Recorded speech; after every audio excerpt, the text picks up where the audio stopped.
نحمدہ ونصلی علی رسولہ الکریم، اما بعد فاعوذ باللہ من الشیطان الرجیم، بسم اللہ الرحمن الرحیم۔ قال اللہ تبارک و تعالی: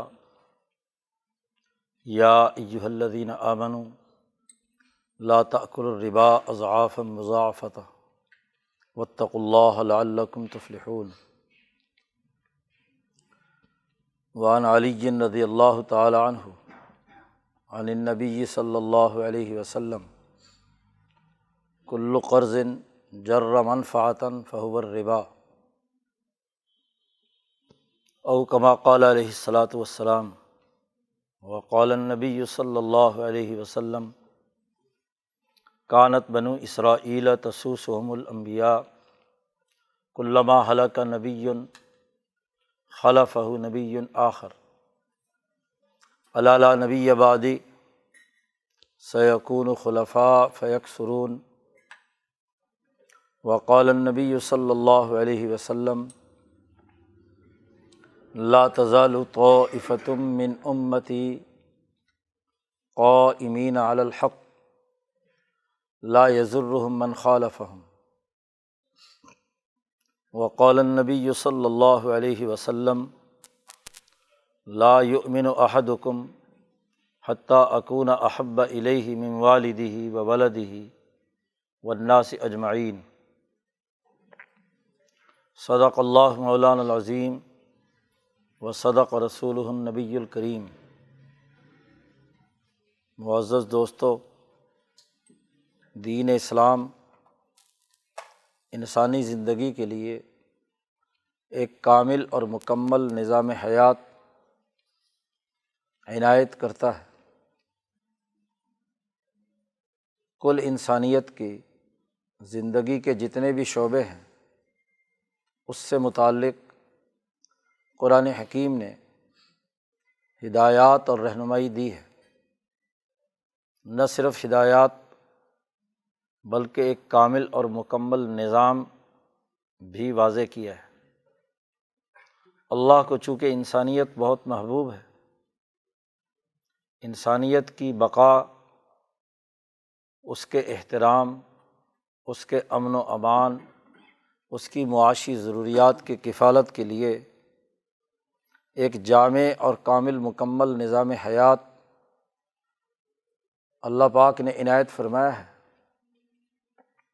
نبی اکرم صلی اللہ علیہ وسلم نے اس کا عملی نظام بتلایا ہے تاکہ قیامت تک انسانیت انسانی خصوصیات کے ساتھ باقی رہے۔ انسان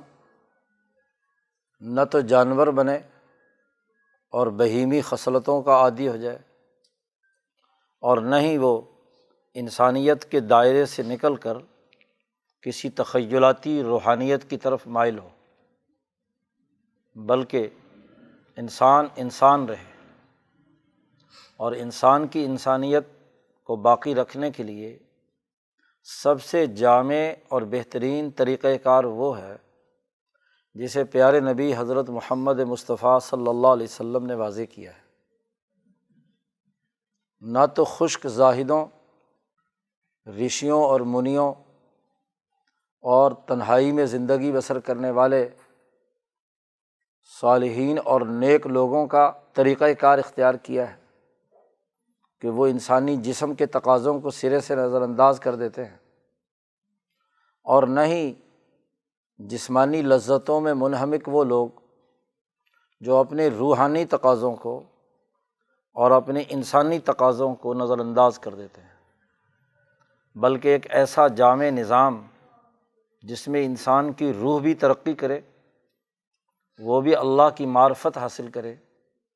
اللہ کے ساتھ تعلق قائم کرے، اور انسانی جسم بھی اعتدال کے ساتھ اپنی ضرورتوں، اپنے تقاضوں کو پورا کر پائے۔ امام شاہ ولی اللہ فرماتے ہیں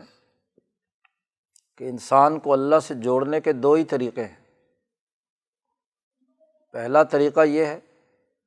کہ انسان اپنے جسمانی تقاضوں کو فنا کر کے صرف اللہ کی ذات کے اندر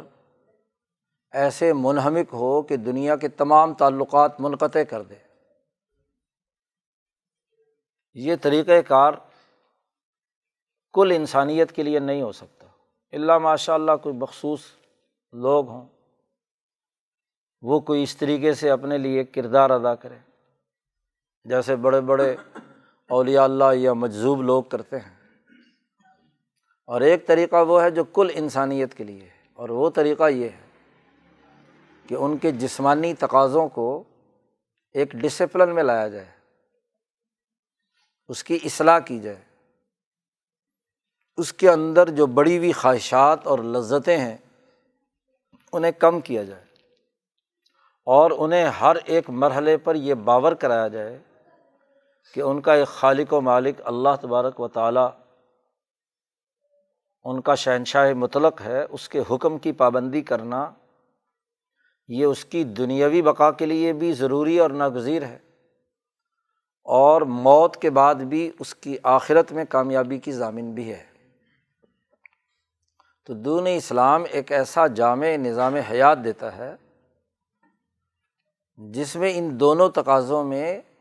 اعتدال پیدا کیا گیا ہے۔ اسی کا نام دین ہے، دین اسلام ہے، دین حنیفی ہے، دین محمدی ہے۔ اب اس جامع نظام حیات میں یہ ضروری ہے کہ انسان میں جو حد سے بڑی ہوئی خواہشات اور تقاضے ہیں وہ کنٹرول میں آئیں۔ رسول اللہ صلی اللہ علیہ وسلم جب دنیا میں مبعوث ہوئے، آپ کو اللہ کی طرف سے نبوت عطا کی گئی، اس وقت کے انسانی معاشرے میں بہت سی ایسی خرابیاں تھیں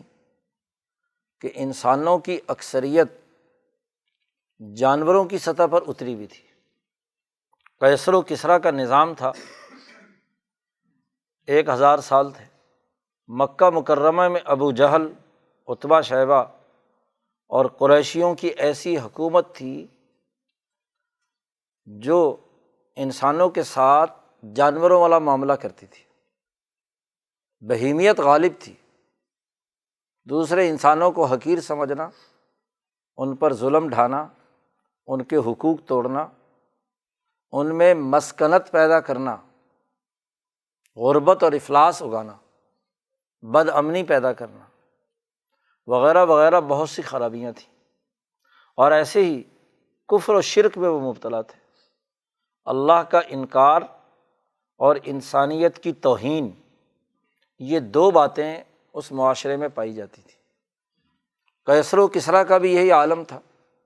کہ اللہ کے ساتھ شریک ٹھہراتے تھے، اللہ کی عبادت صحیح طریقے سے نہیں کرتے تھے، اور انسانوں کو وقار اور عزت دینے کے بجائے انسانوں کو غلام بناتے تھے، اللہ کے احکامات کی پاسداری نہیں کرتے تھے۔ کہنے کو تو قیصر روم عیسائی تھا، حضرت عیسیٰ علیہ السلام کو مانتا تھا، تورات انجیل وغیرہ کتابیں پڑھتے تھے، جو اس زمانے کا آپ صلی اللہ علیہ وسلم سے پہلے کا سچا دین عیسائی تھا، اسے مانتے بھی تھے، لیکن اللہ کے احکامات کی پرواہ نہیں کرتے تھے۔ ان میں ایک سب سے بدترین عمل جو اس زمانے میں رائج تھا دنیا بھر میں، وہ سود خوری کا نظام تھا، ربا جسے کہتے ہیں۔ سود خوری کا یہ نظام دراصل انسانوں پر ظلم ڈھانے کے مترادف تھا۔ تو نبی اکرم صلی اللہ علیہ وسلم جب تشریف لائے اور آپ نے انسانی معاملات اور معاشروں کو دیکھا، تو ایک مظلوم انسان اپنی بھوک مٹانے کے لیے اپنے معاشی ضروریات سے محتاج ہے، یتیم ہے، مسکین ہے، اور دوسری طرف وہ ظالم طاقتور سود خور ہیں جو ان غریب انسانوں کی جسم کی چمڑی بھی ادھیڑ لیتے ہیں، ان کے کھانے کا بندوبست نہیں کرتے، ان کی ضروریات پوری نہیں کرتے۔ اس لیے مکہ مکرمہ میں نازل ہونے والی سورۃ ماعون، اس میں اللہ تبارک و تعالیٰ نے سوال پوچھا ہے ان عربوں سے اور غور و فکر کی دعوت دی ہے۔ کہا جا رہا ہے ارأیت، کیا تم نے دیکھا نہیں، الذی یکذب بالدین، اس انسان کو جو انصاف کا منکر ہے، انصاف کے سسٹم کو نہیں مانتا، عدل اس کے پیش نظر نہیں ہے، آخرت جو انصاف کا دن ہے اس کا ہی منکر ہے، الذی یکذب بالدین، فذلک الذی یدع الیتیم، یہ وہ انسان ہے جو یتیم کو دھکے دیتا ہے۔ ابو جہل، عتبہ، شیبہ، قیصر و کسریٰ کا یہی مسئلہ تھا کہ سوسائٹی کا جو یتیم اور مسکین طبقہ ہے اس کو وہ اپنی سوسائٹی میں دھکے دے کر پیچھے پھینک دیا جاتا ہے، اس کو عزت نہیں دی جاتی، چونکہ یتیم ہے، مسکین ہے، معاشی طور پر وسائل نہیں رکھتا، تو بڑے بڑے امراء، سرمایہ پرست انہیں دھکیل دیتے ہیں پیچھے، اس کی نہ سیاست میں عزت، نہ معیشت میں عزت، نہ معاشرت میں عزت، نہ سوسائٹی میں کوئی عزت۔ فذلک الذی یدع الیتیم ولا یحض علی طعام المسکین، ایک مسکین آدمی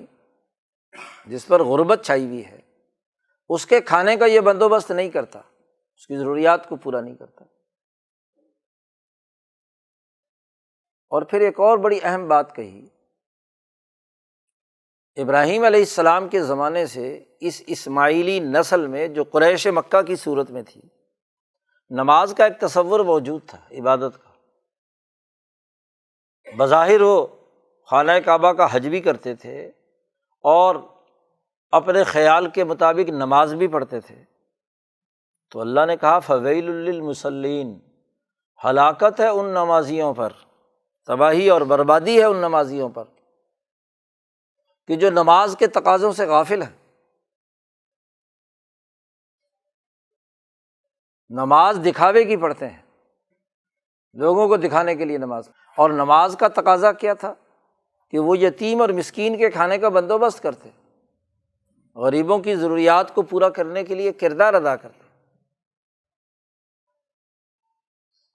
الذین ھم عن صلاتہم ساہون، جو اپنے نماز سے غافل ہیں، بھولے ہوئے ہیں نماز کے تقاضوں کو۔ اس لیے قرآن حکیم نے جہاں بھی نماز کا حکم دیا تو ساتھ ہی غریبوں پر زکوٰۃ خرچ کرنے کا بھی حکم دیا، اقیموا الصلاۃ وآتوا الزکوٰۃ۔ امام شاہ ولی اللہ فرماتے ہیں کہ نماز اس وقت تک مکمل نہیں ہوتی جب تک کہ زکوٰۃ ادا نہ کی جائے، اور زکوٰۃ اس وقت تک پوری طور پر ادا نہیں ہوتی جب تک کہ نماز ادا نہ کی جائے۔ دونوں ایک دوسرے کے ساتھ جڑے ہوئے ہیں، نماز کی تکمیل زکوٰۃ سے ہوتی ہے اور زکوٰۃ کی تکمیل نماز سے ہوتی ہے، اس لیے جہاں بھی ذکر کیا ان دونوں کا اکٹھا کیا کہ نماز قائم کرو اور زکوٰۃ ادا کرو۔ اس کا مطلب یہ کہ نماز کا بڑا گہرا تعلق ہے غریبوں پر مال خرچ کرنے، ان کی ضروریات کو پورا کرنے کے ساتھ۔ یہاں بھی معاشی بھوک کے ساتھ ہی نماز کا ذکر کیا ہے کہ جو نماز کے تقاضوں سے غافل ہیں، جو دکھاوے کی نماز پڑھتے ہیں، الذین ھم یراؤن، اور ایسے کنجوس اور بخیل ہیں کہ یمنعون الماعون، معون عربی میں کہتے ہیں اس چیز کو جو بہت ہی معمولی سے استعمال کی ہے، کسی کو کھانا بنانا ہے، اس کے پاس ہنڈیا نہیں ہے، آپ سے ہنڈیا مانگنے آ گیا، آگ نہیں جل رہی، ماچس کی تیلی مانگنے آ گیا، اس کو معاون کہتے ہیں۔ جس کی سوسائٹی میں عام طور پر قدر نہیں ہوتی، لوگ ویسے ہی مفت میں دے دیتے ہیں۔ آپ کے پاس آگ جل رہی ہے، پرانے زمانے میں آگ جلانا بھی ایک مشکل مسئلہ تھا، تو دوسرا پڑوسی کہتا ہے کہ میں آپ کی آگ سے تھوڑا سا ایک شعلہ لے جاؤں، اپنی آگ جلا لوں، اسے کہتے ہیں معاون۔ یعنی وہ اتنے کنجوس اور بخیل ہیں کہ وہ ایک معمولی سی استعمال کی چیز بھی دینے کے لیے تیار نہیں کسی دوسرے غریب مسکین کو۔ تو گویا کہ نماز کے تقاضوں سے غافل ہے، دکھاوے کی نماز پڑھی، لوگوں کا دیکھو جی ہم بڑے نمازی ہیں، لیکن عمل کیا ہے؟ اس کے خلاف کیا، یمنعون الماعون۔ تو قرآن حکیم نے اس بات کو واضح کیا ہے کہ سوسائٹی کا کمزور طبقہ، یتیم و مسکین، ان کے حقوق ادا کر کے ان کو باوقار زندگی بسر کرنے کا موقع فراہم کرنا، یہ دین کا بنیادی تقاضا ہے۔ کیونکہ انسان ہے۔ اگر انسان اس طرح یتیم و مسکین ہو کر ذلیل اور رسوا ہو کر مرنے لگ جائیں بھوک سے، معاشی افلاس سے، تو انسانیت تو باقی نہیں رہے گی۔ اور پھر اسی طریقے سے ان تمام لوگوں کو جن کے دل میں مال کی شدید محبت ہے، اس کی بھی مذمت کی قرآن حکیم نے۔ سورۃ العادیات میں اللہ نے قسم اٹھا کر کہا ہے والعادیات ضبحا فالموریات قدحا فالمغیرات صبحا فأثرن به نقعا، قسمیں اٹھائی ہیں، اور قسم اٹھا کر کہا کہ یہ اپنے رب کا انتہائی ناشکرا انسان ہے۔ لکنود یعنی کتنا کفر ہے اس کے اندر بھرا ہوا ہے، اللہ کا یہ انکار کرنے والا۔ اور وَإِنَّهُ لِحُبِّ الْخَيْرِ لَشَدِيدٌ، اس کے اندر مال کی محبت کوٹ کوٹ کر بھری ہوئی ہے، پیسے کی محبت، دولت کی محبت۔ ایک طرف یتیم و مسکین پر ایک پوری صورت ہے، اور ایک طرف سرمایہ پرست مال جمع کرنے والے کی مذمت میں اللہ نے یہ بات کہی ہے، اور کہا ہے کہ یہ اس وقت اسے پتہ چلے گا کہ جب یہ قبر سے اٹھایا جائے گا، قبر میں داخل ہوگا۔ دوسری صورت میں فرمایا الہاکم التکاثر حتی زرتم المقابر، کہ تمہیں کثرت مال نے غفلت میں مبتلا کر دیا۔ کیا جب تم قبریں دیکھو گے پھر تمہیں پتہ چلے گا کہ یہ مال جو ہے یہ ٹھاٹھ پڑا رہ جائے گا، جب لاد چلے گا بن جا رہا۔ تم جب یہاں سے جاؤ گے تو یہ مال کہاں جس کی محبت تمہارے دلوں میں ہے۔ تو قرآن حکیم کی مجموعی تعلیمات نے انسانیت کی بقا کے لیے انسانوں میں جو یتیم اور مسکین اور پسے ہوئے اور مظلوم طبقات تھے، ان کی ضرورتوں کو پورا کرنے کی باقاعدہ دعوت دی، نظریہ دیا، سوچ پیدا کی، تاکہ انسان اس کرۂ ارض پر اپنی ضروریات کو مناسب طریقے سے پورا کر کے باوقار زندگی بسر کرے۔ اسی طرح سوسائٹی میں وہ لوگ جو مالدار طبقات ہیں، جن کے دلوں میں محبت مال کی اتنی کوٹ کوٹ کر بھر گئی کہ وہ کسی ضرورت مند پر خرچ کرنے کے لیے تیار نہیں ہے، ان کی مذمت پر سینکڑوں آیات ہیں ان دونوں دائروں سے متعلق۔ تو دراصل جو قیصر و کسریٰ کا نظام موجود تھا، ابو جہل کا جو سسٹم موجود تھا،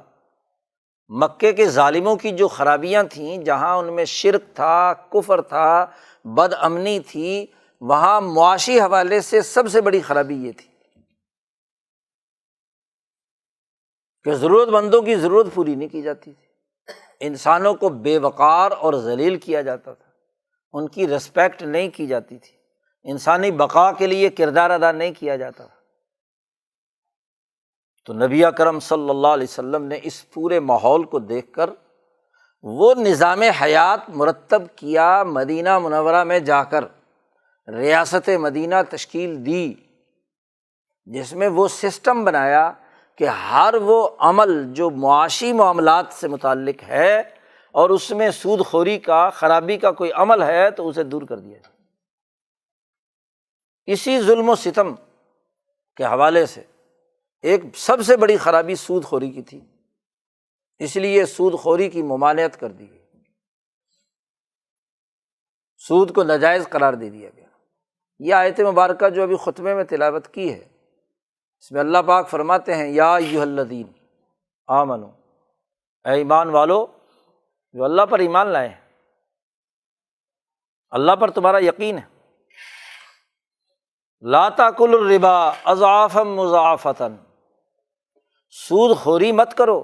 سود مت کھاؤ، دگنا تگنا، سود خوری تمہارے اندر نہیں ہونی چاہیے۔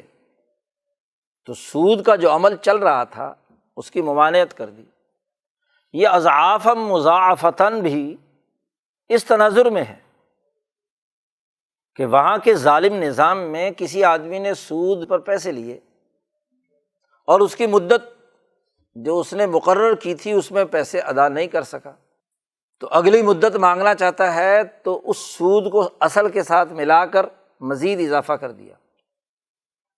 بنو ثقیف اور بنی مغیرہ کے درمیان یہ واقعہ ہوا تھا اس زمانے میں کہ بنو ثقیف نے بنی مغیرہ کو پیسے دیے ہوئے تھے اور وہ ایک مدت مقرر تھی، وہ مدت مکمل اس وقت ہوئی جب دین اسلام کی تعلیمات آ چکی تھیں، مکہ فتح ہو چکا تھا۔ اب صورتحال یہ پیدا ہوئی کہ بنو ثقیف نے پیسے مانگے کہ بھائی وہ پیسے دو سود سمیت۔ انہوں نے کہا بھائی ہمارے پاس ابھی پیسے نہیں ہیں تو ہمیں 1 سال کی اور مدت دے دو اور ہم سود ڈبل دے دیں گے۔ تو اس وقت یہ آیت مبارکہ نازل ہوئی کہ یہ جیسے سود مفرد جائز نہیں ہے، ایسے ہی سود مرکب یا دگنا تگنا یہ بھی جائز نہیں ہے۔ تم ایمان لائے ہو، کلمہ پڑھ لیا تم نے، اب تمہارے لیے جائز نہیں ہے کہ اس طرح سے سود کا کاروبار کرو۔ معاملہ کیا تھا کہ یہ بات طے ہو گئی تھی کہ سود تو ناجائز ہے، مان لیا، جو پہلے ہو چکا ہے وہ ہو چکا ہے۔ ظاہر قانون کے نفاذ سے پہلے جو ہو چکا ہو اس پر تو قانون کا اطلاق نہیں ہوتا۔ تو انہوں نے پہلے مدت گزر چکی ہے، اب وہ سود کا اضافہ ہو چکا ہے۔ انہوں نے کہا ہمارا اصل مال یہ ہے، اتنا اصل دیا تھا اور یہ 7 سود تھا، تو یہ اس قانون کے نفاذ سے پہلے ہوا ہے۔ تو یہاں سختی سے منع کر دیا کہ نہیں، ایسا نہیں کر سکتے، دگنا تگنا نہیں کھا سکتے۔ اس کا یہ مطلب نہیں ہے کہ سنگل کھا سکتے ہو اور دگنا تگنا نہیں کھا سکتے۔ سود خوری کی سرے سے ممانعت کر دی اور کہا واتقوا اللہ، اللہ سے ڈرو، خوف پیدا کرو، تقوی اختیار کرو، عدل و انصاف سے کام لو، اللہ کے تعلق سے انسانیت کے لیے خیر خواہی کا جذبہ رکھو، نہ یہ کہ سود خوری کے عمل میں مبتلا ہو جاؤ۔ سود خوری کے لیے جو سب سے بڑا عمل دنیا بھر میں جاہلیت کے زمانے میں رہا ہے، کیسر و کسریٰ اور خاص طور پر مکہ مکرمہ اور گرد و نواح میں، وہ ایک ایسا عقد ہے جسے قرض کہتے ہیں۔ قرض کو بنیاد بنا کر سود خوری کا عمل ہوتا ہے۔ ایک ہوتی ہے بیع، لین دین، تبادلہ اشیاء کا، تجارت، اور ایک ہے قرض۔ تو قرض کے بارے میں قانون بیان کر دیا، ایک حدیث مبارکہ خطبے میں تلاوت کی ہے، حضرت علی رضی اللہ تعالیٰ عنہ نے اسے مرفوعاً روایت کیا ہے، فضالۃ بن عبید نے بھی اسے مرفوعاً روایت کیا ہے، اور باقی تابعین نے اسے موقوفاً یعنی صحابہ نے اپنے قول کے طور پر اسے بیان کیا ہے۔ اور اسی اساس پر تمام جمہور فقہاء کے ہاں یہ قاعدہ کلیہ بن گیا کہ کل قرض جر نفعا یا منفعتا فہو الربا، ہر قرض جس سے منافع کمایا جائے، کوئی بھی کسی بھی قسم کا نفع اٹھایا جائے شرط لگا کر، تو وہ سود ہے۔ اللہ نے کہا لا تاکلوا الربا، سود مت کھاؤ، تو سود کیا ہے؟ سود کی وضاحت خود نبی اکرم صلی اللہ علیہ وسلم نے اس حدیث میں کر دی۔ روایت کی سند میں کمزوری بے شک ہو، لیکن مجموعی طور پر تمام آیات و احادیث سے معنی اس حدیث کا صحیح ہے، اس لیے ایک فقہی قانون اور ضابطہ بن گیا کہ ہر قرض جس سے کوئی بھی فائدہ اٹھایا جائے وہ سود خوری ہے۔ حضرت عبداللہ ابن مسعود رضی اللہ تعالیٰ عنہ کا اثر ہے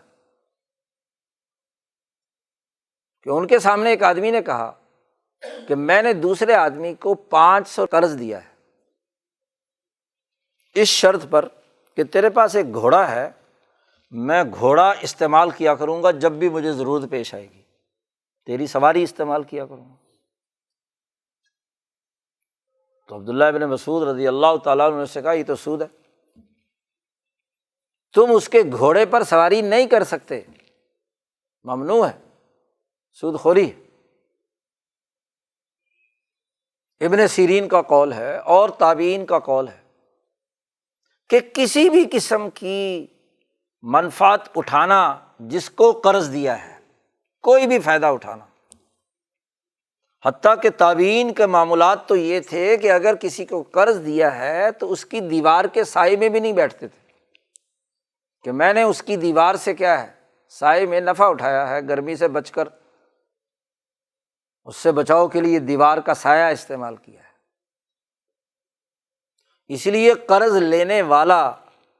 اگر قرض دینے والے کو کوئی بھی ہدیہ پیش کرے تو وہ ہدیہ نہیں ہے، وہ رشوت ہے اور سود ہے، بلکہ سود کی زمرے میں آتا ہے، ربا میں شامل ہوتا ہے، کیونکہ نفع اٹھایا ہے۔ تو ہر قرض جس سے کوئی فائدہ اٹھایا جائے، وجہ کیا تھی؟ فرق بیان کر دیا رسول اللہ صلی اللہ علیہ وسلم نے بیع میں اور قرض میں۔ جاہلیت کے اس زمانے میں، قیصر و کسریٰ میں، ابو جہل کے نظام میں قرض ایک کاروبار تھا، یعنی روپیہ پیسہ کمانے کا ایک ذریعہ یا ایک عقد تھا۔ نبی اکرم صلی اللہ علیہ وسلم نے منع فرما دیا کہ قرض کاروبار نہیں ہے، یہ پیشہ نہیں ہے کہ لوگوں کو پیسے کرائے پر چڑھائے جائیں اور اس سے اس کا عوض لیا جائے، زائد وصول کیا جائے، بلکہ قرض کی حقیقت خود نبی اکرم صلی اللہ علیہ وسلم نے اس کی واضح کر دی کہ قرض کا تعلق من مرافق الحیات ہے۔ اسی لیے قرض کی تعریف کی گئی ہے کہ کوئی آدمی کسی کو کوئی بھی چیز دے، کوئی برتن، کوئی کپڑے، کوئی سواری، یا اسی طریقے سے روپیہ پیسہ دے کہ وہ اس سے کچھ وقت تک، ایک مدت تک نفع اٹھائے، اور نفع اٹھانے کے بعد آپ کو وہ وہی چیز لوٹا دے اگر وہ ایسی چیز ہے جو استعمال کے بعد باقی رہتی ہے، کپڑا ہے، ہنڈیا ہے، کوئی اور بسترا ہے، کوئی چیز اس نے لی اور لینے کے بعد، استعمال کرنے کے بعد آپ کو دے دی، اس کے ذمے وہ قرض ہو گیا، دین ہو گیا، اسے وہ ادا کرنی ہے۔ اور یا وہ مثلی چیز ہے کہ وہ ویسی تو نہیں، اس جتنے پیسے، مثلاً پیسہ ہے، پیسہ تو جب آپ کے پاس آئے گا، زر آپ کے پاس آئے گا، اسے آپ استعمال میں لائیں گے، اس سے کوئی چیز خریدیں گے، تو سال بعد یا 6 مہینے بعد وہ اصل پیسے تو آپ کے پاس نہیں ہیں، لیکن اس کے ہم مثل سونے چاندی کے وہ سکے ہیں جو اتنی ہی قیمت کے ہیں، تو اتنی ہی قیمت کے اس کو کیا ہے، آپ کو واپس کرنے ہیں۔ تو بعینی ہی یا بمثلہ ہی، اس جیسی چیز آپ کے ذمے لوٹانا لازمی اور ضروری۔ اسی کو قرض کہتے ہیں، اسی کو دین کہتے ہیں، یہ جائز ہے۔ قرض کا ایسا لین دین جو صرف اور صرف دوسرے کے فائدے کے لیے ہو، اور جتنی چیزیں دی گئی ہیں اتنا ہی آپ نے، اس کو کاروبار نہیں بنا سکتے، یہ بزنس نہیں ہے، یہ تجارت نہیں ہے، یہ پیشہ نہیں ہے کہ پیسے کرائے پر چڑھا دیے جائیں، اس کی اجازت نہیں ہے۔ اور یہ خود نبی اکرم صلی اللہ علیہ وسلم نے بھی قرض لیا ہے ضروریات کے لیے، یہودیوں سے لیا ہے بلکہ۔ اور جو اس طرح کی استعمال کی چھوٹی چھوٹی چیزیں ہیں، محلوں میں، برادریوں میں ایک دوسرے کے کام آتا ہے، ضرورت کے وقت دوسری چیز اس کو دے دی، اور جب اس کی ضرورت پوری ہو گئی تو اس نے شکریہ کے ساتھ واپس کر دی، تو یہ معاونت انسانی یا ارتفاق انسانی کا ایک عقد ہے، یہ پیشہ نہیں ہے، یہ بات سمجھنے کی ہے، یہ کاروبار نہیں ہے، اس سے پیسے نہیں کمائے جا سکتے، یہ انسانی زندگی کا لازمہ ہے، وہ ایک ضرورت مند کی ضرورت کو پورا کرنا ہے۔ بلکہ احادیث اور روایات سے تو یہ اندازہ ہوتا ہے کہ صدقہ اگر کسی کو آپ نے کیا ہے، کسی کو مالک بنا دیا جی، اس کا اگر 10 گنا ثواب ہے، تو قرض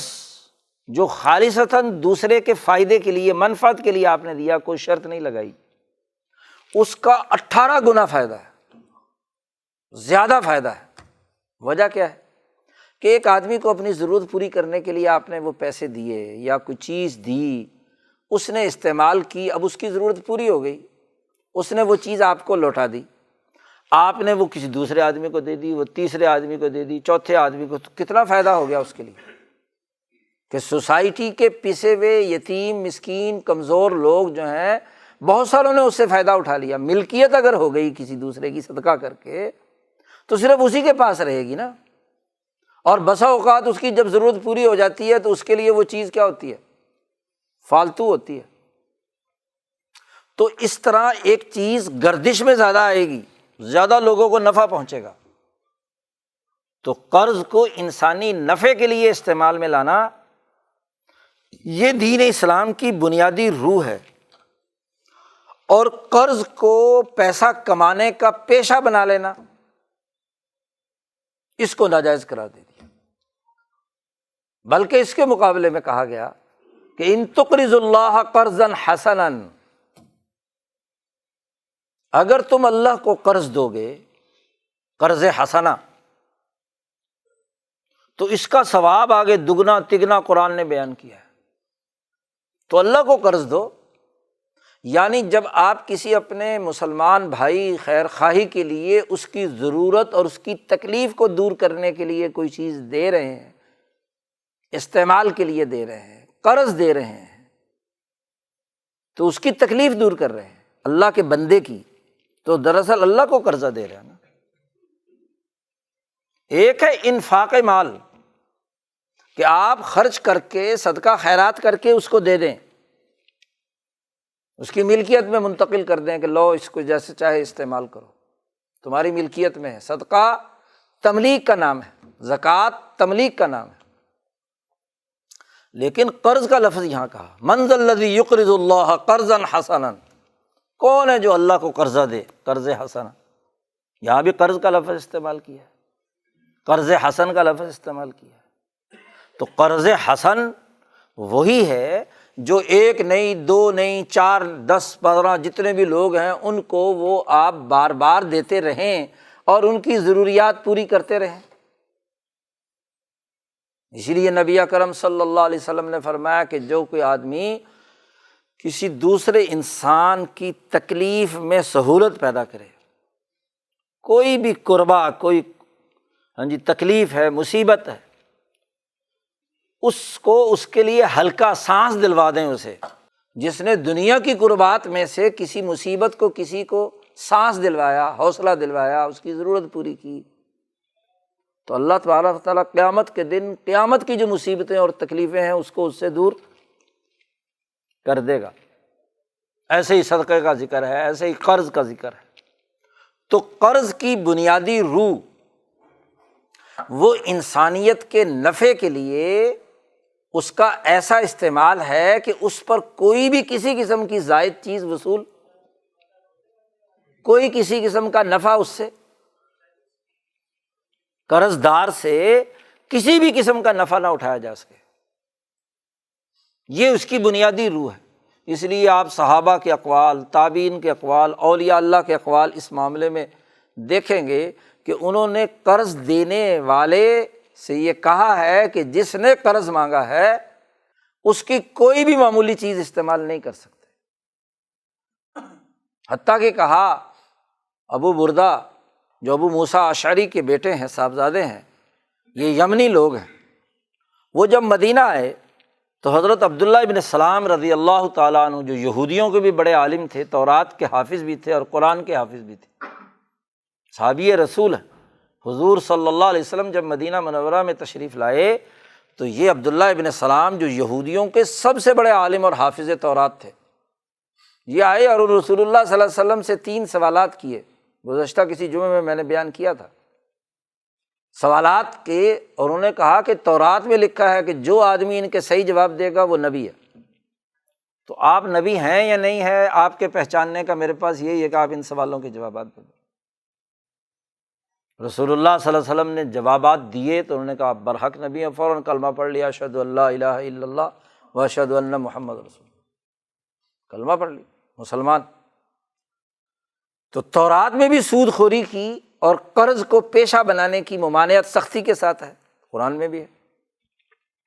تو ابو بردہ اشعری، جو ابو موسیٰ اشعری کے صاحبزادے ہیں، یہ فرماتے ہیں کہ میں جب یمن سے مدینہ پہنچا تو مجھے عبداللہ ابن سلام نے کہا کہ ابو بردہ، تو ایک ایسی زمین سے آیا ہے، سرزمین سے، یمنیوں کے ہاں سے، چونکہ وہ بھی بڑے تاجر پیشہ کاروباری قسم کے لوگ تھے، کہ جہاں سود بہت ہے، سود خوری، قرض کو پیشہ بنا کر کام کرنے کا عمل بہت زیادہ ہے۔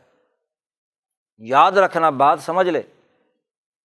کہ اگر کسی کو تو نے قرضہ دیا اور اس نے کوئی خشک توڑی کا ایک گٹھا تجھے دے دیا، کوئی ایک بوجھ کھانے پینے کا تجھے دے دیا، کوئی بھی کسی قسم کا تو نے نفع اٹھایا، یہ بھی سود ہے، اس کی اجازت نہیں ہے، ممانعت، کیونکہ تمہیں وہاں عادت پڑی ہوئی ہے تمہارے علاقے میں قرض سے پیسہ کمانے کی۔ تو یہ جو قرض سے پیسہ کمانے کا عمل ہے یہ درست نہیں ہے۔ تو بنیادی روح دین اسلام کی یہ ہے کہ قرض کسب نہیں ہے، پیشہ نہیں ہے، کاروبار نہیں ہے۔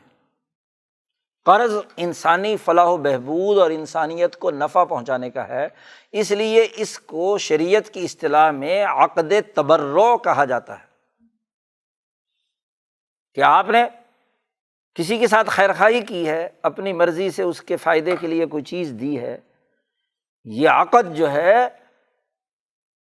فالتو عوض وصول کرنے کا نہیں ہے۔ پھر نبی اکرم صلی اللہ علیہ وسلم نے اس پر بھی بڑی تنبیہ کی کہ جس آدمی نے ایسے ہی قرض پر کوئی چیز لی ہے، دین لیا ہے، قرضہ ہے اس کے ذمے، تو دوسری طرف اس سے کہا ہے کہ دیکھو تمہاری بخشش اس وقت تک نہیں ہوگی قیامت کے دن جب تک کہ تمہارے ساتھ جو خیر خواہی کرنے والا تمہاری مصیبت کے وقت کام آنے والا ہے اس کا جب تک تم قرضہ ادا نہیں کرو گے۔ اس لیے مقروض آدمی آپ صلی اللہ علیہ وسلم کے پاس اس کا جنازہ لے کر آتے تو آپ صلی اللہ علیہ وسلم جنازہ پڑھنے سے انکار کر دیتے، پوچھتے تھے کہ بھائی اس کے ذمے کوئی قرضہ تو نہیں ہے۔ ایک جنازہ آیا، صحابہ نے کہا کہ یا رسول اللہ اس کا جنازہ پڑھ دیں۔ آپ صلی اللہ علیہ وسلم نے پوچھا بھی کوئی قرضہ تو نہیں ہے؟ انہوں نے کہا جی قرضہ تو ہے، 2 دینار قرضہ ہے اس کے ذمے مردے کے۔ آپ صلی اللہ علیہ وسلم نے فرمایا کوئی وراثت میں کوئی چیز چھوڑ کر گیا ہے جس سے اس کا قرضہ ادا ہو سکے؟ انہوں نے کہا کچھ نہیں چھوڑ کر گیا۔ تو آپ صلی اللہ علیہ وسلم نے صحابہ سے کہا کہ تم خود اس کی نماز پڑھ لو، میں اس کی نماز نہیں پڑھوں گا اس مقروض کی۔ ابو قتادہ انصاری رضی اللہ تعالیٰ عنہ کھڑے ہوئے، یا رسول اللہ اس کا قرضہ 2 دینار میرے ذمے ہے، میں دوں گا، مہربانی کر کے آپ اس کی جنازہ پڑھا دیں۔ تب رسول اللہ صلی اللہ علیہ وسلم نے جنازہ پڑھایا۔ اور یہ وہ زمانہ تھا کہ جب بیت المال میں یا نبی اکرم صلی اللہ علیہ وسلم کی حکومت کے پاس کوئی پیسے نہیں ہوتے تھے، ابھی مدینہ کی ریاست بنی ہے، وسائل نہیں ہیں۔ بعد میں جب آخری زمانے میں بحرین کا مال اور حکومت کے خزانے میں پیسے آ گئے تو آپ صلی اللہ علیہ وسلم نے فرمایا کہ بھائی اگر کوئی آدمی مقروض ہے اس کا قرضہ ہم حکومت سے ادا کریں گے، اور جو اس کی وراثتی مال ہے وہ اس کے ورثاء کے لیے۔ یعنی قرض کی ادائیگی کو اتنی اہمیت دی رسول اللہ صلی اللہ علیہ وسلم نے۔ مقروض آدمی قرضہ ادا کیے بغیر مر گیا تو اس کے بارے میں کہا ہے کہ قیامت کے دن چاہے کتنی نمازیں پڑھی ہوں، کتنے کام کیے ہوں، اس کی مغفرت نہیں ہوگی۔ اللہ تو ممکن ہے اپنا حق معاف کر دے لیکن انسانوں کا حق کبھی معاف نہیں کرے گا، وہاں تو عدالت لگنی ہے، وہاں انصاف ہونا ہے۔ اس لیے بڑی سختی سے تاکید کی کہ جس آدمی سے کسی قرض دینے والے نے نفع پہنچایا ہے، اس کو فائدہ دیا ہے، تکلیف دور کی ہے، تو وہ بھی تو اس کا قرضہ واپس کرے نا، یہ نہ ہو کہ قرضہ ہڑپ کر جائے۔ قرض خور جو ہے اس کے اندر مبتلا ہو جائے، اسی کی بیماری میں، اسی کے عمل میں، تو اس کو پابند کیا گیا کہ وہ قرضہ ادا کرے۔ حتیٰ کہ مرنے کے بعد اگر وہ وصیت نہیں بھی کر کے گیا ہے، شریعت کا وراثتی حکم یہ ہے کہ اگر اس کے ذمے قرضہ ہے تو وراثت میں تقسیم مال سے پہلے لازمی اور ضروری ہے کہ قرضہ ادا کیا جائے، تجہیز و تکفین، اس کے بعد قرضہ،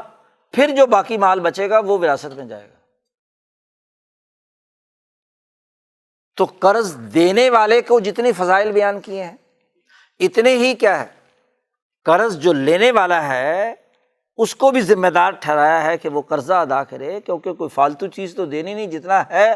فَلَكُمْ رُؤُوسُ أَمْوَالِكُمْ، تمہارے مال کا جو اصل ہے وہ تو تمہیں واپس لوٹانا ہے نا، یہ تو نہیں ہے کہ وہ نہ لوٹائے۔ تو قرض کا یہ عمل اس کو پیشہ ہونے سے روک دیا، اور قرض کے حوالے سے ایک صاف شفاف تعلیمات محمد مصطفیٰ صلی اللہ علیہ وسلم نے اس کا ایک نظام اور سسٹم، اس کے پروسیجر، اس کا طریقہ کار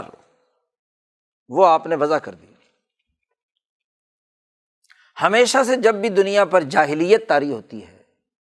چاہے نوح علیہ السلام کے زمانے میں ہوئی ہو، ابراہیم علیہ السلام کے زمانے میں ہوئی ہو، یا موسیٰ علیہ السلام کے زمانے میں ہوئی ہو، یا محمد مصطفیٰ صلی اللہ علیہ وسلم کی بعثت سے پہلے ہوئی ہو، وہ ہر جاہلیت میں سود خوری اور قرض کو پیشہ بنانے کا عمل اختیار کر لیا۔ اب اگر دین اسلام کی بنیادی تعلیمات یہ ہیں تو آپ دیکھیے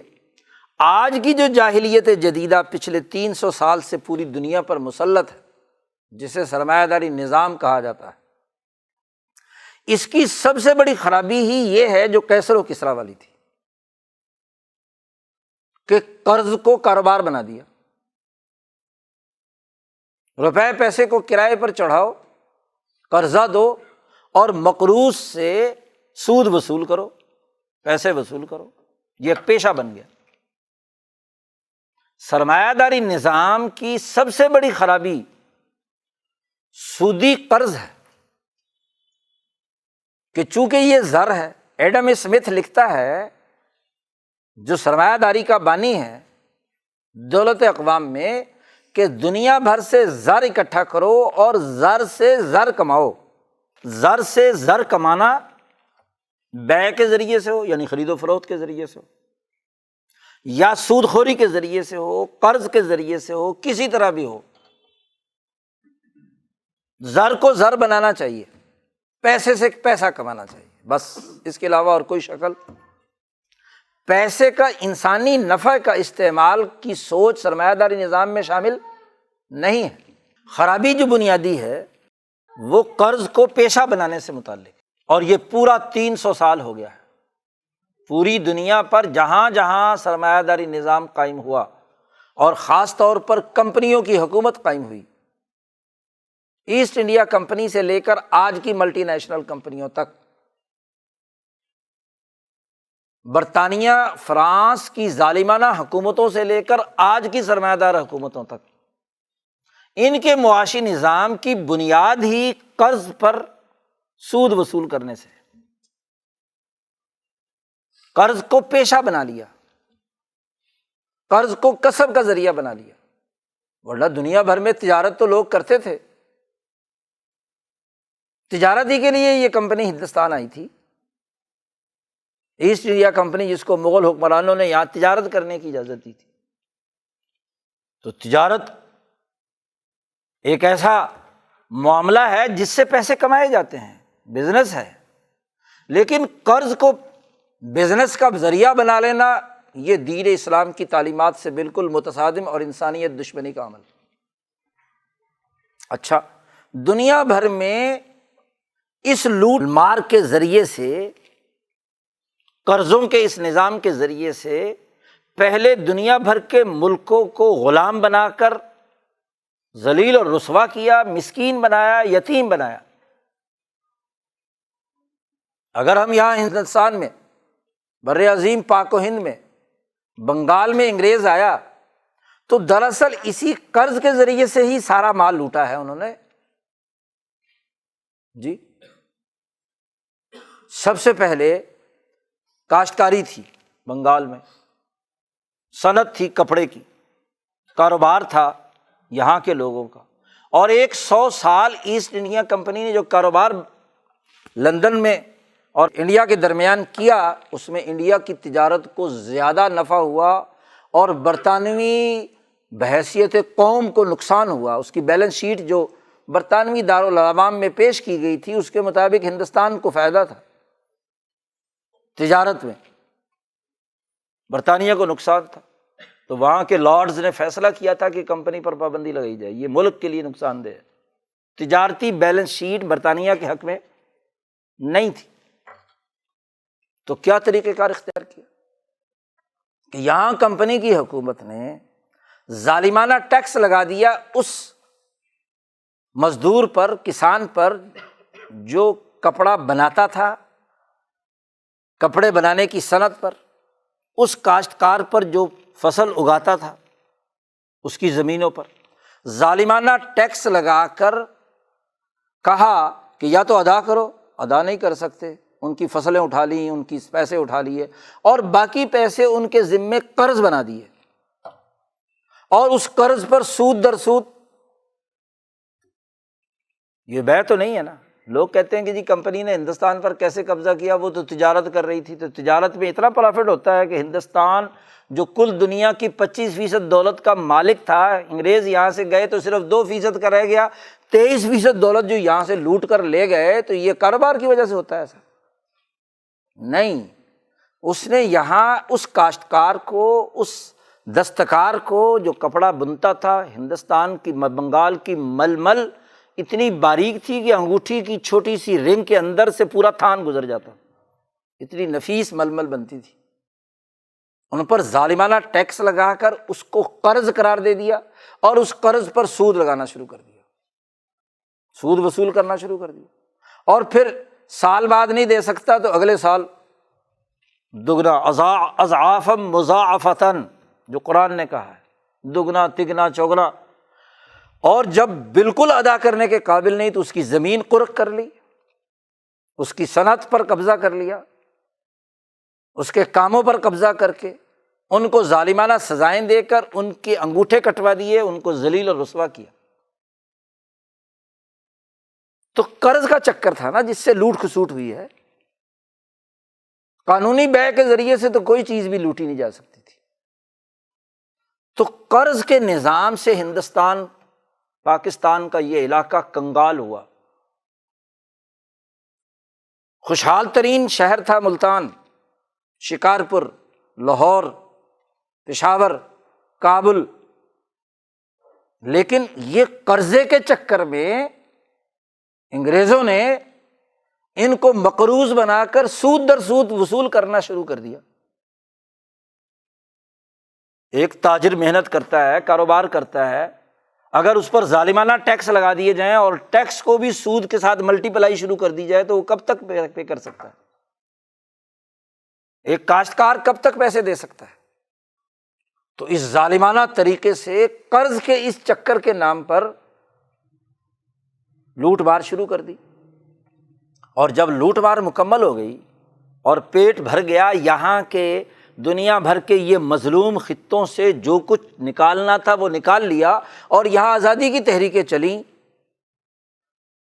تو 75 سال پہلے آپ کو، کوئی 5-10 سال پہلے کچھ دوسرے علاقوں کو، مصر کو، شام کو، سعودی عرب کو، یہ ملک جو ہیں چھوٹے چھوٹے بنا کر، ہاں جی، ان کو ایسے عالمی نظام میں جکڑ لیا کہ وہ قرضوں کی معیشت کے بغیر چل نہ سکے۔ وہ قرضے جو ایسٹ انڈیا کمپنی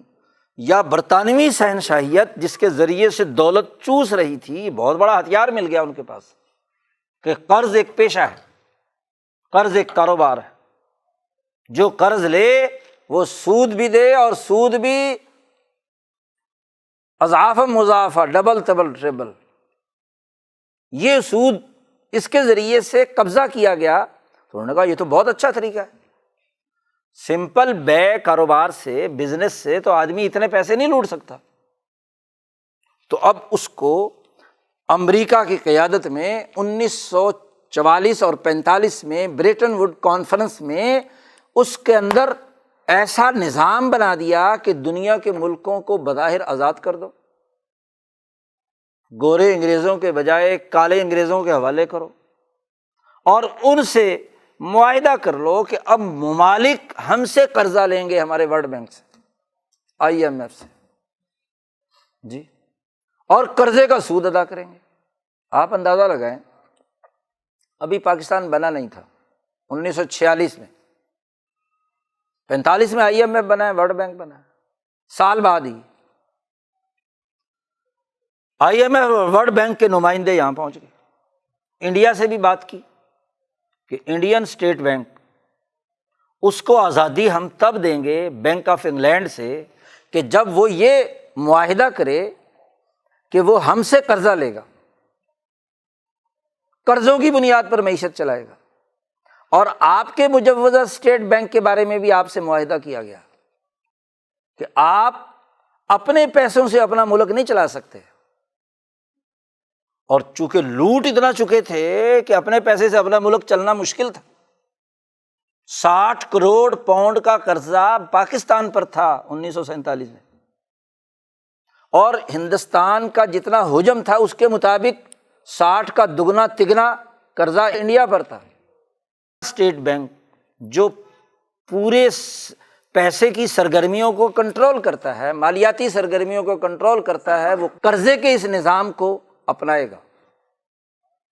چلو زیادہ یہ طے ہوتا کہ جی ہمارا اتنا قرضہ ہے وہ تمہیں دینا ہے، اس کے بعد تم جانو تو تمہارا اپنا کام جانے، تمہارے پاس وسائل ہوں گے تو ملک چلانا، نہیں تو نہیں صحیح۔ اور پھر IMF کا نظام بنایا کہ اگر کوئی ملک ڈیفالٹ کر جائے، اس کے بعد پیسے نہ ہوں دینے کے قرض والوں کے، تو اس کا قرضہ ہم IMF سے معاہدہ کرے، IMF اس سرمایہ دار سود خور کو اس کی طرف سے پیسے ادا کر کے اس سے وصولی کا حکمت عملی بنائے گا۔ اسی لیے تو IMF بنا تھا، انٹرنیشنل مانیٹری فنڈ، قرضے کے نظام کو کنٹرول کرنے کے لیے تھا، کیونکہ جنگ عظیم دوم میں بہت سے ممالک دیوالیہ ہو گئے تھے، خود یورپ کے، جب دیوالیہ ہو گئے تو ان کے پاس تو پیسے نہیں تھے دینے کے، اور پیسے دیے تھے امریکہ نے، برطانیہ، بلکہ برطانیہ بھی قرضہ لینے والا ملک تھا، مقروض ہو گیا تھا۔ جنگوں میں تو ملک مقروض ہو جاتے ہیں، معاشرے مقروض ہو جاتے ہیں، تو امریکہ نے قرضہ دیا تھا۔ ایک خلافت عثمانیہ کے 57 مسلمان ملک اسی قرضے سے نفع اٹھانے کی بنیاد پر ہی تو بنے تھے، شرط تھی امریکہ کی کہ قرضہ اس شرط پر ملے گا کہ یہ بندر بانٹ کرو، یہ تقسیم کرو، جی۔ تو قرضوں سے نفع اٹھانے کا نظام باقاعدہ IMF نے قائم کیا، اور جو ملک اس کے اس ظالمانہ تسلط میں ان پچھلے 80 سالوں سے، 1945 میں بنا، تقریباً 80 سال ہونے والے ہیں، 87-88 سالوں میں، اس پورے دورانیے میں اسی قرضے کی بنیاد پر تو وہ سرمایہ دار ملک چل رہے ہیں، امریکہ، برطانیہ، فرانس، جو اس IMF میں پیسے دیتے ہیں، سرمایہ دار کمپنیاں جنہوں نے قرض کو کاروبار بنا لیا ہے، اس کے قرض کی ادائیگی کا نظام IMF سے جڑا ہوا ہے، ورلڈ بینک سے جڑا ہوا ہے۔ اسی لیے آپ کا مالیاتی نظام چلانے کے لیے بندہ وہ مقرر کیا جائے گا، اور سب سے پہلے آپ کا ملک کا وزیر خزانہ، وہ جو سیکرٹری خزانہ تھا متحدہ ہندوستان میں لیاقت علی خان کے ساتھ، وزیر خزانہ تھے لیاقت علی خان، ان کے ساتھ سیکرٹری خزانہ تھا ملک غلام محمد، اس کو پاکستان بننے سے پہلے 6 مہینے IMF میں بھیجا گیا، ورلڈ بینک بھیجا گیا، تاکہ اس قرضوں کے سسٹم کو سمجھ اور پڑھ لے، اور جب پاکستان کا اسٹیٹ بینک یا یہاں کا مالیاتی نظام بنے تو وہ وزیر خزانہ چلائے، قرضوں کی ادائیگی کیسے ہوگی، سود کا نظام کیسے چلے گا۔ اس لیے پاکستان بننے کے بعد پہلا وزیر خزانہ کون بنا؟ ملک غلام محمد، اسی نے پہلا بجٹ پیش کیا فروری 1948 میں۔ تو قرضوں کے عالمی استحصالی نظام نے جکڑ لیا ملکوں کو۔ آج حالت یہ ہے کہ سعودی عرب کا اپنا زر مبادلہ کھربوں ڈالر امریکہ کے پاس پڑا ہوا ہے، لیکن وہ اپنے ملک کو چلانے کے لیے اس کو اصل پیسے کو ہاتھ لگانے کی اجازت اس کو نہیں ہے۔ وہ بھی 10 ارب ڈالر قرضہ لے چکا ہے۔ وہ کہتے قرضے کے بغیر تو کام ہی نہیں چلتا جی۔ اور پھر قرضے کے اس جال کو نچلی سطح تک باقاعدہ پلاننگ کے ساتھ پھیلایا گیا۔ ہر بینک کا کام قرضہ دینا ہے۔ بھائی بینک ایک اعلی کار ہے، لوگوں کی چھوٹی چھوٹی بچتیں جمع کرتا ہے، ان کو کہا کہ تم اپنے پیسے مجھے قرض دے دو۔ پھر یہ قرضہ اٹھا کر جو چھوٹے چھوٹے 10 20 30 ہزار کوئی جناب لاکھوں کروڑوں میں بنے، تو وہ پورا کروڑ اٹھا کر ایک صنعت کار کو کیا ہے قرض دے دیا، اس کا سود دو، اس سود میں سے اپنا پیسے رکھے اور جو باقی بچے کوئی اکاؤنٹ ہولڈروں کو دے دیے۔ یہی تو ہے نا، یعنی پورے سودی نظام کا جنجال اسی بینکنگ سسٹم کے ذریعے سے قائم کیا گیا۔ اور پھر نئی اسکیمیں شروع کر دی۔ پہلے تو صرف زر کرائے پر لیتے تھے، قرض لیتے تھے، وہ اس زر کو ایک اکاؤنٹ ہولڈر کے اکاؤنٹ میں منتقل کر دیا جاتا ہے، لو جی 1 لاکھ روپے لو اور اس کا سود دو، جو بھی 6% 10% 20%۔ اب انہوں نے ایک گیم کھیل لی جی۔ اس کے لیے انہوں نے کہا کہ بھائی یہ قرض ہم آپ کو گاڑی کے لیے بھی دیں گے، مکان کے لیے بھی دیں گے، ٹریکٹر کے لیے بھی دیں گے، کھاد کے لیے بھی دیں گے، بیج کے لیے بھی دیں گے۔ زرعی ترقیاتی بینک بنا کاشتکاروں اور جاگیرداروں کو زراعت کے نام پر سود خوری کے نظام میں مبتلا کرنے کے لیے۔ بزنس بینک بنے بزنس کو قرضوں کی بنیاد پر چلانے کے لیے۔ آپ اپنے پیسے سے کاروبار کریں تو آپ کو فوراً FIR والے پہنچ جائیں گے، اور اگر قرضوں پر آپ نے گاڑی لی ہو جی، قرضوں پر آپ کاروبار کر رہے ہوں تو کوئی پوچھنے نہیں آئے گا کہ جی میں تو قسط ادا کر رہا ہوں، مکان لیں، گاڑی لیں، کچھ بھی لیں۔ یعنی قرضوں کی اس معیشت کو جس میں قرض کاروبار بن گیا، جس کی ممانعت قرآن نے سختی سے کی، جس کو رسول اللہ صلی اللہ علیہ وسلم نے سختی سے منع کیا، جو 1200 سال تک دنیا بھر میں مسلمانوں کی حکومتوں میں حرام کام رہا، اس کو باقاعدہ پوری دنیا کے اسلامی اور غیر اسلامی تمام ملکوں پر مسلط کر دیا گیا۔ یہ ہے عالمی قرضوں کا استحصالی معاشی نظام جس نے آپ کو جکڑا ہوا ہے۔ اب قرض ہے یعنی زر کرائے پہ چڑھایا ہے، 1 لاکھ روپیہ دیا ہے تو اس کا سود وصول کرنا ہے، بینک بھی دے یا بینک لے جی۔ اب 16% شرح سود کر دی آپ کے بینک نے۔ 2 دن پہلے کانفرنس میں، حرمت سود کانفرنس میں، گورنر اسٹیٹ بینک کہتا ہے کہ اسلامی بینکاری شروع کر رہے ہیں، اور ادھر سے شرح سود بڑھا دی۔ اور اب وہی گورنر اسٹیٹ بینک پرسوں بیان دیتا ہے، باقاعدہ بریفنگ دی ہے سینٹ میں، جو مالیاتی کمیٹی ہے اس کے سامنے بریفنگ دی ہے بینک نے کہ اسلامی بینکاری کیسے ہو سکتی ہے۔ اس نے کہا نہیں ہو سکتی، یہاں صاف جواب دے دیا۔ قرضوں کی معیشت ہے، عالمی قرضوں کا جکڑا ہوا نظام ہے، اس کے ذیل میں اسلامی بینکاری کیسے ہو سکتی ہے؟ اس کو بنانے کے لیے 5 سال ناکافی ہیں، اس کو کرنے کے لیے یہ ہونا چاہیے، وہ ہونا چاہیے، ہو بھی نہیں سکتا، کیونکہ جن قرضوں کی استحصالی معیشت میں آپ کو جکڑا ہوا ہے، اس کے نتیجے میں آپ اس بنیادی کانسیپٹ کو جب تک رد نہیں کریں گے کہ قرض کاروبار نہیں ہوتا۔ قرض تو انسانوں کے فائدے کے لیے ایک عقد تبرع ہے، فری ہے کہ آپ کسی ضرورت مند کو دیں۔ کاروبار کرنا ہے تو یا بیع ہوگی یا اس سے ملتی جلتی اور تجارت کے کاروبار ہوں گے جس کے ذریعے سے کام ہوگا، اور وہ زر کا نہیں ہو سکتا۔ اچھا جی، جب پورا بینکنگ سیکٹر، پورا کا پورا عالمی نظام سود خوری پر مبنی ہے، اب بجائے علماء اسلام اس کو چیلنج کریں کہ یہ قرضوں کا نظام ہی غلط ہے، انہوں نے کہا اس کو اسلامی بناتے ہیں جی۔ اسلامی بنانے کا طریقہ کیا ہے کہ ہے تو بے شک عالمی نظام کے تحت قرض، ہم اس قرض کا نام بدل دیتے ہیں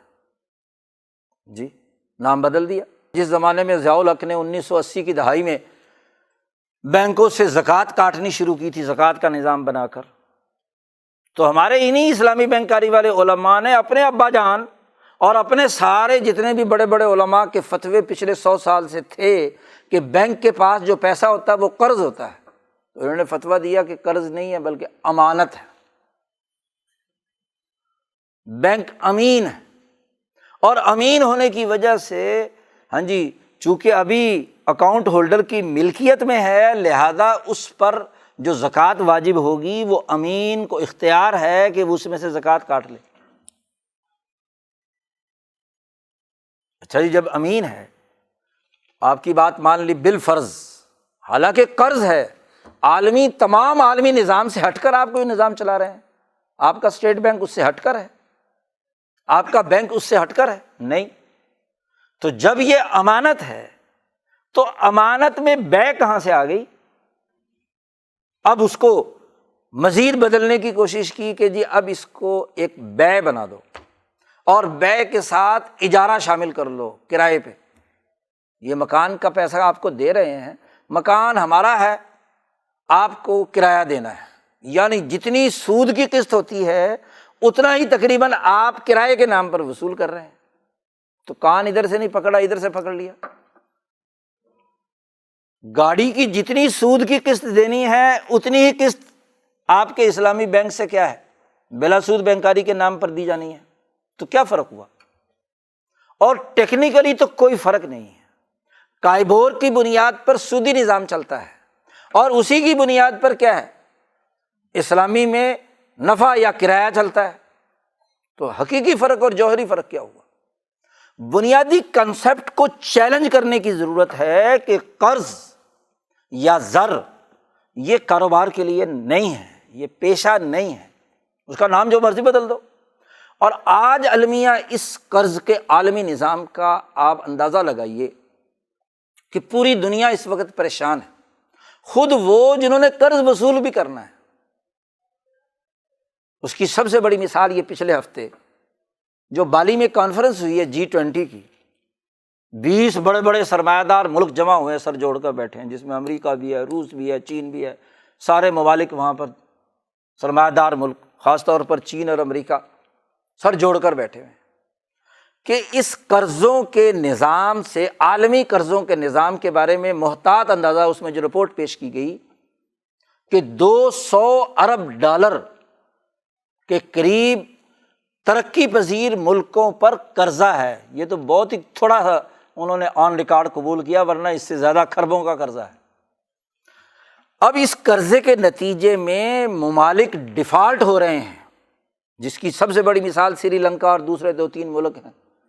اور آپ کو بھی ڈرایا جا رہا ہے کہ آپ کا ملک بھی ڈیفالٹ کر رہا ہے۔ تو انہوں نے کہا کہ اگر یہ ملک جن کو قرضے دیے گئے ہیں یہ ڈیفالٹ کر گئے تو ان کی ضروریات، ان سے سود کیا اصل زر واپس لینا بھی مشکل ہوگا، کیونکہ جب دیوالیہ ہو گیا تو دیوالیہ سے کوئی لے سکتا ہے بھلا؟ ٹھیک ہے، وہ سارے کے سارے پتھر کے دور میں چلے جائیں گے لوگ، وہ ملک بھی چلا جائے گا، لیکن ان کا قرضہ تو ڈوب گیا نا۔ دیوالیہ کا مطلب ہی یہ ہوتا ہے کہ ان کا قرضہ تو ڈوب گیا، چھٹی۔ تو سر جوڑ کر بیٹھے ہوئے ہیں اور وہ کہتے ہیں کہ ان قرضوں کو ری شیڈول کرنے کا کوئی نظام بننا چاہیے۔ اس پر پچھلے 1 ہفتے سے میٹنگ ہو رہی ہے جی۔ امریکہ کا دباؤ ہے کہ قرضوں کو ری شیڈول کرو، چائنا کہتا ہے کہ قرضوں کو ری شیڈول کرنے کے بجائے شراکت کا نظام بناؤ۔ قرضوں کو ری شیڈول کرنے کا مطلب تو اضعاف مضافہ ہے نا، کہ آپ نے پچھلا قرضہ ساتھ شامل کر کے اصل بنا لیا، اس پر سود وصول کرنا ہے آپ نے۔ تو دنیا وہ کہتے ہیں کہ اگر یہ 57 58 یا 100 150 ممالک، 193 ملکوں میں 20 سرمایہ دار ہیں، باقی سارے کے سارے 170 ممالک جتنے بھی ہیں، اگر ان کی اکثریت ڈیفالٹ کر جائے گی تو پوری کی پوری دنیا کی معیشت کولیپس کر جائے گی۔ وہ جو چیزیں تیار کرتے ہیں وہ ان ملکوں میں آئیں گی، کوئی خریدے گا تو پوری معیشت کا چکر الٹا ہو جائے گا۔ آپ دیکھیے کہ جب بھی یہ قرضوں کی معیشت کے نتائج بھیانک نکلے تو ان قرض داروں نے مکمل ڈوبنے سے بچنے کے لیے ان قرض داروں کو بیل آؤٹ پیکج دیے کہ نہیں دیے عوام کے چندوں سے۔ یہ وہ عذاب ہے جو اس وقت پوری دنیا پر دین اسلام کے عالمی معاشی نظام سے ہٹ کر سود خوری کے اس عالمی استحصالی نظام کے ذریعے سے مسلط ہوا ہے۔ تو جو دین کا عالم ہے، ایمان رکھتا ہے، جس کو اللہ نے حکم دیا ہے یا ایھا الذین آمنوا لا تاکلوا الربا، سود خوری مت کرو، قرضوں کا نظام مت بناؤ، قرضے دینے ہیں تو ان تقرضوا اللہ قرضا حسنا، معیشت کی سرگرمی اس قرض حسنہ سے ہے، نہ کہ قرض کو کاروبار بنانے سے ہے۔ اور اب وہ قرضوں کا کاروبار پوری سوسائٹی پر مسلط ہے اور پوری دنیا اس وقت پریشان ہے، ہر جگہ دیوالیہ ہونے کے خطرے ہیں، خاص طور پر وہ ملک جن کو IMF اور ورلڈ بینک نے نچوڑ لیا ہے، ان کے طفیلی ملکوں نے نچوڑ لیا ہے۔ اب ہم بجائے اس کے کہ اس وقت دنیا پریشان ہے، ہم اسلام کے نام پر ایسی اسلام کاری کر رہے ہیں کہ ان کا قرض کو کاروبار بننے کے عمل کو ہم نے اسلام کا ٹائٹل دے دیا، اسلامی بینکاری بنا دی، اسے بیع قرار دے دیا، اسے اجارہ قرار دے دیا، کام وہی ہو رہا ہے۔ آپ بتائیے کہ یہ اتنا بڑا خطرناک کام ہے کہ آگے چل کر دنیا جیسے سوشلزم اور سرمایہ داری سے متنفر ہو گئی ہے تو وہ کہے گی یہ اسلام بھی انہی کا ایجنٹ مذہب ہے، اس کو بھی چھوڑو، کیونکہ یہ بھی تو لوٹ کھسوٹ میں اور ہونا شروع ہو گیا۔ ایک اسلامی بینک سے آپ قرضہ یا بزنس کے نام پر کوئی گاڑی یا مکان لیتے ہیں تو آپ کو زیادہ پیسے دینے پڑتے ہیں، اسلامی ٹیکس بھی ساتھ ہے۔ اور ایک سودی بینک سے آپ پیسے لیتے ہیں تو آپ کو تھوڑے پیسے دینے پڑتے ہیں۔ تو لوگ کہیں گے کہ بھی سودی بینک میں کم پیسے دینے پڑتے ہیں، اسلامی بینک میں اسلامی ٹچ آ گیا تو اسلامی ٹچ کا ٹیکس بھی دینا پڑتا ہے۔ تو اسلام بدنام کرنے کی بات ہے یا نہیں؟ اچھا اب کہتے ہیں جی اچھا جی اگر یہ آپ کی بات مان لی جائے تو پھر اس کا متبادل کیا ہے؟ بھائی قرض کا متبادل تو بیع ہے، اجارہ ہے، باقی جو شریعت کے احکامات ہیں، لیکن حقیقی بنیادوں پر ہونا، نام بدلنے سے تو کچھ نہیں ہوگا۔ اور پھر آپ بتاؤ شراب کا متبادل کیا ہے؟ نشہ تو کرنا ہے جی، شراب نہیں ہے تو کیا ہے؟ شیشہ پی لو، ہیں جائز ہے۔ سود جو ہے وہ کیا ہے؟ ممنوع ہے، تو اس کو اسلامی لپیٹ میں منافع بنا دو ٹائٹل سے۔ یہ عجیب تماشا ہے۔ آج جاہلیت جدیدہ ہے، وہی جو قیصر و کسریٰ کے زمانے میں تھی، وہی جو نوح علیہ السلام کے زمانے میں تھی، وہی جو ابراہیم علیہ السلام کے زمانے میں تھی، وہی جو موسیٰ علیہ السلام سے پہلے تھی، وہی جو محمد مصطفیٰ صلی اللہ علیہ وسلم سے پہلے مکہ حجاز میں تھی۔ جیسے ان انبیاء نے اپنے اس دور کے معاشی نظام کو چیلنج کیا اور انسانیت کو اس کے ظلم سے رہائی دلائی، تو جو انبیاء کے وارثاء علماء ہیں ان کی ذمہ داری ہے کہ وہ اس جاہلیت جدیدہ کی جو خرابی ہے، اس میں جو جہالت ہے، اس میں جو پستی ہے، اس میں جو فکری خرابی ہے، عملی خرابی ہے، اس کی نشاندہی کرے، بتلائیں کہ قرضے کاروبار کے لیے نہیں ہیں۔ آپ بتائیں آج ایک فیصلہ ہو جائے کہ جتنے بھی قرضے ہیں، جیسے رسول اللہ صلی اللہ علیہ وسلم کیا کہ تمام جاہلیت کی سود میرے قدموں کے نیچے ہیں، ختم، اور سب سے پہلا سود میں اپنا معاف کرتا ہوں۔ رسول اللہ صلی اللہ علیہ وسلم نے فرمایا اپنے چچا عباس کا جو انہوں نے لینا تھا فلانی جگہ سے۔ تو قرضوں کا، معیشت کا عالمی نظام ختم ہو جائے تو آپ بتائیں کہ دنیا میں ڈیفالٹ کا خطرہ ہوگا، معیشتیں تباہی سے دوچار ہوں گی، انسانی ضروریات میں کوئی کمی آئے گی؟ نہیں۔ تو ہم چونکہ اسے بات کو سمجھانے کے بجائے ملمہ کاری کر رہے ہیں کہ جی اسی قرضوں کے نظام کے اوپر لیپا پوتی کر کے ہاں جی اسلامی ونڈو کھول دیں۔ سودی بینک میں ایک سبز ونڈو ہے اور ایک نیلی ونڈو ہے، ادھر جاؤ تو سود ہے، ادھر جاؤ تو اسلام ہے، پیچھے بات ایک ہی ہے۔ کوئی آدمی ٹیکنیکل طریقے سے یہ بات ثابت نہیں کر سکتا کہ اسلامی بینکاری میں اور اس سودی بینکاری میں بنیادی فرق کیا ہے، بات ایک ہی ہے۔ کسی سے جو معاشیات کا ماہر ہے اس سے پوچھ لو۔ تو یہ بڑا المیہ ہے کہ ہمیں نبی اکرم صلی اللہ علیہ وسلم کے نظام کو بیان کرنا ہے، نہ کہ اس نظام کے لیے بیساکھیاں فراہم کرنی، اس سودی کے نظام کے لیے ہم نے کوئی اعلیٰ کاری کا کام کرنا نہیں۔ ہماری ذمہ داری ہے کہ ہم اس سودی نظام کے مقابلے میں جو نظام محمدی ہے اسے خالص طور پر بیان کریں، صحیح بیان کریں، اس کی اصل حقیقت واضح کریں کہ یہ دین ہے اصل۔ اس دین کا انکار کرنے کا نتیجہ جو اس وقت دنیا میں اذیت اور تکلیف ہے، نہ کہ اسی نظام کو لیپا پوتی کر کے اسلام کا سہارا دیں، جس کا نتیجہ یہ ہو رہا ہے کہ آج دنیا میں بھوک ہے۔ اسلامی بینکاری، اسٹیٹ بینک کا گورنر کہتا ہے حرمت سود کانفرنس میں کہ 20-21%، بلکہ ایک عالم صاحب نے کہا 30% کاروبار جو ہے وہ بلا سودی ہو گیا۔ تو کم از کم لوگوں کو 30% تو ریلیف ملنا چاہیے تھا۔ کتنا ریلیف ملا ہے جی؟ الٹا کیا ہے، اور ریلیف ملنے کے بجائے مزید مصیبت میں مبتلا ہو گئے، مسکین اور یتیم کی روزی بھی چھین لی۔ تو دین اسلام کا جو حقیقی پیغام ہے، جو مکمل سسٹم ہے، معاشی سسٹم ہے، اس کو واضح کرنا، اس کا شعور پیدا کرنا، اس کے حوالے سے جدوجہد اور کوشش کرنا، یہ مسلمان کا فریضہ ہے، دین کی تعلیمات کا خلاصہ ہے۔ اللہ تعالی ہمیں دین کو صحیح طور پر سمجھنے اور اس پر عمل کرنے کی توفیق عطا فرمائے۔ وآخر دعوانا الحمد للہ رب العالمین۔